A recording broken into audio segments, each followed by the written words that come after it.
Assalamualaikum warahmatullahi wabarakatuh. Saya Siti Aisyah binti Bakhari, mewakili rakan penyelidik yang lain akan membentangkan berkenaan tajuk kajian yang telah dijalankan, iaitu pengaruh gaya kepimpinan instruksional pengetua wanita terhadap tahap motivasi guru di sekolah menengah kebangsaan. Seperti yang diketahui, kepimpinan yang berkesan dan efektif memfokuskan kepada pengetua dan guru-gurunya.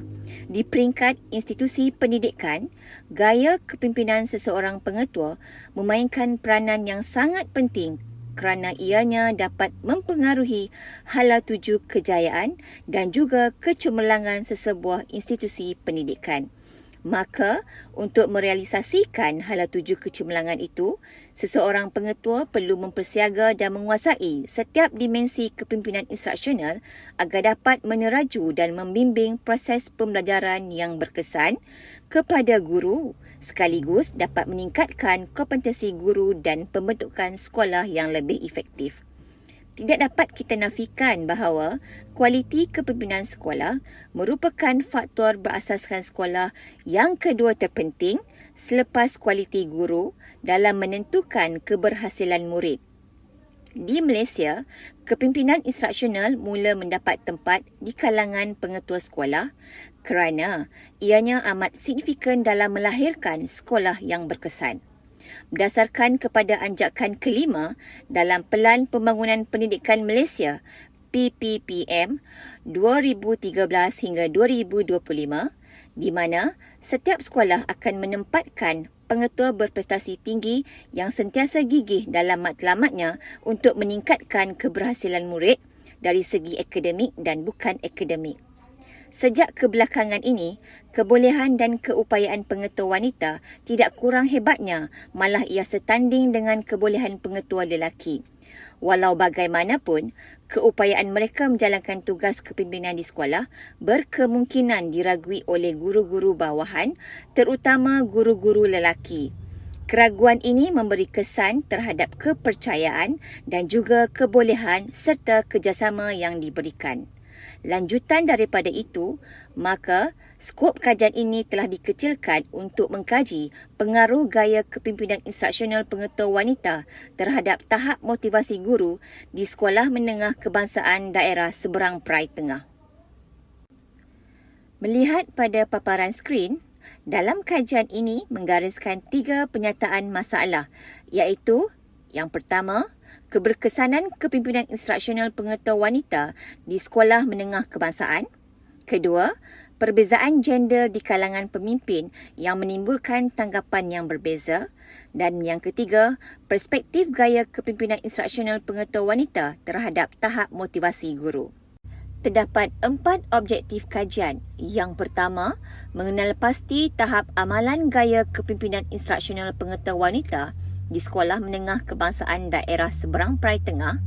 Kedua, mengenal pasti tahap motivasi guru-guru di sekolah menengah kebangsaan daerah seberang Perai Tengah. Objektif yang ketiga, menentukan hubungan antara dimensi kepimpinan instruksional pengetua wanita terhadap dimensi tahap motivasi guru di sekolah menengah kebangsaan daerah seberang Perai Tengah.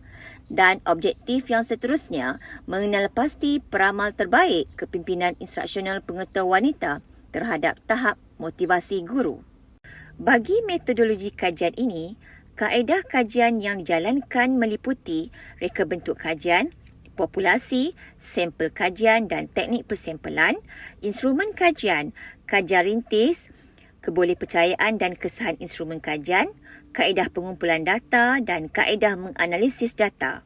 Pemboleh ubah bebas di dalam kajian ini ialah kepimpinan instruksional pengetua wanita, manakala pemboleh ubah bersandar pula penyelidik memilih motivasi guru sebagai pemboleh ubah bersandar. Dalam kajian ini, penyelidik menggunakan kaedah kajian kuantitatif di mana ia dijalankan secara dalam bentuk statistik deskriptif inferensi. Dalam pada itu, populasi kajian ini adalah seramai 700 orang guru yang berkhidmat di 8 buah sekolah menengah kebangsaan harian biasa di daerah seberang Perai Tengah, yang mana pengetuanya adalah wanita. Manakala teknik persempelan bertujuan pula digunakan dengan merujuk kepada jadual Critchley and Morgan 1970.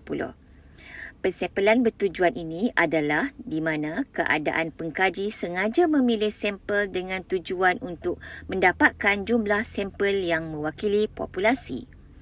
Persempelan bertujuan ini juga dipilih adalah untuk melihat dimensi kepimpinan instruksional pengetua wanita dapat mempengaruhi motivasi kerja guru. Saiz sampel adalah seramai 248 orang guru yang terdiri daripada guru-guru sekolah kajian. Manakala kaedah pengumpulan data pula, dapatan data dilakukan melalui teknik soal selidik. Untuk tujuan penilaian, skala Likert 5 mata juga digunakan. Dalam kajian ini, penyelidik menjalankan kajian rintis yang bertujuan untuk mendapatkan maklumat awal berhubung kesahan dan kebolehpercayaan instrumen yang dibina.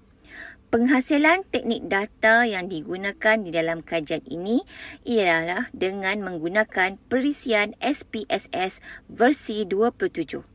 Selain itu, statistik inferensi juga digunakan bagi menganalisis data berdasarkan kaedah regresi linear mudah dan juga pekali kolerasi.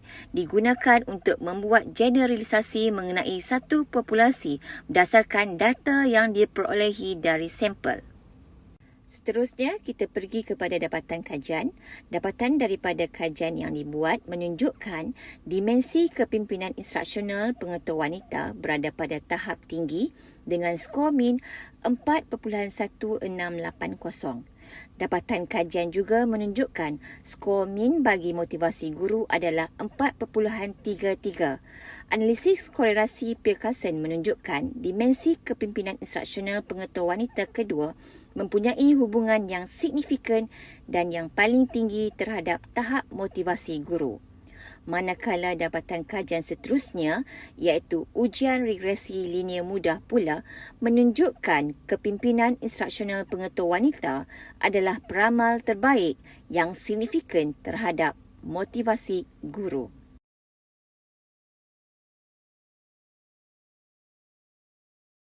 Implikasi kajian ini adalah di mana dapatan kajian ini diharapkan dapat memberi input kepada semua pengetua sama ada lelaki maupun wanita serta barisan pemimpin di sekolah tentang gaya kepimpinan instruksional dan tindakan persediaan yang harus diambil oleh seseorang pemimpin sekolah. Dalam pada itu, ilmu pengetahuan serta kemahiran amalan kepimpinan instruksional yang diamalkan oleh pengetua digabung jalinkan elemen ke dalam sebahagian daripada program yang dirancangkan oleh pihak-pihak yang terlibat sama ada di peringkat Kementerian Pendidikan, Jabatan Pendidikan Negeri dan juga Pejabat Pendidikan Daerah.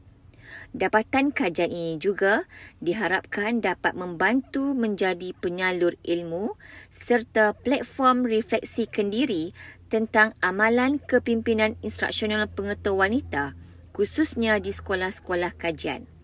Kajian ini juga dapat memberi idea kepada pihak yang terlibat khususnya mengenai penggunaan model yang sesuai bagi pelaksanaan kepimpinan instruksional di sekolah supaya kursus NPQEL dapat membantu pengetua menggunakan model yang sesuai di sekolah masing-masing. Selain itu, pengetahuan tingkah laku kepimpinan instruksional perlu dijadikan kurikulum yang khas dan perlu dinilai sepanjang masa.